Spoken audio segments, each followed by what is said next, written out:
وبالنسبة للحياة يعني المعيشة أو الحياة، كيفاش جاتك المعيشة هنايا، عيشة الحياة بالنسبة هنا في ألمانيا؟ لواحد اللي هو صولومينتي زعما بوحدو راسيه مهم.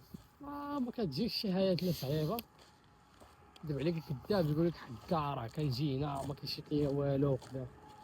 صافي قلت لك عارف شنو كدير كتشيط واخا أوس بيلو. خلاص بالله غير هو خص بنادم يعرف فين انا تعقل البطل. شا اللي بانت ليا شريعة اللي شفتها راه اللي شفتها غنو بغات منه. عاود عاود عاود هاد المثال ناضي. اللي شفتها غنو بغات منه.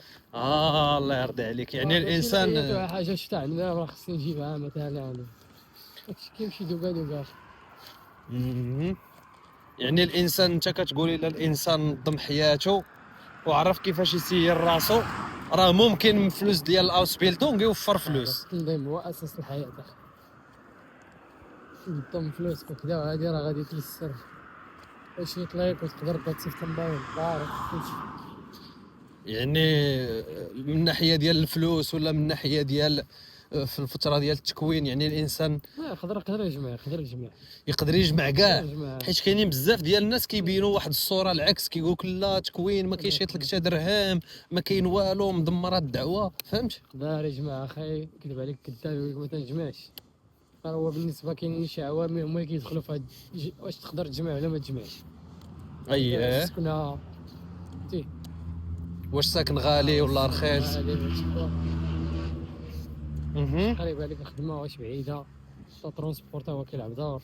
الماكلة تزنق حتى هي كطيب في الدار ولا كتاكل في الدار زعما على برا. المهم كاين عوامل اللي باش يديك متقوبة بالعربية تعرف. الله يعطيك الصحة. يديك متقوبة ولا لا. وشنو الميساج اللي غتعطي لاي واحد دابا تيتعلم اللغة الألمانية وباغي يجي لألمانيا اخويا من خلال انت التجربة خلال ديالك اللي. التجربة ديالي هو ما ديروش ان المانيا حلم. انت اين فوا غادي ديرها حلم وغادي تجي هنا غيتحقق لك الحلم ديالك. ما غتعرفش كراك شنو كدير مازال. ما اها. تعرفش راسك شنو كدير. اها. والو غتسالي عندك الحياة غتقول اش كندير هنا اش جابني هنا وصافي هادي هي ألمانيا واش كدا واش هادي. اها. ديرها كهدف.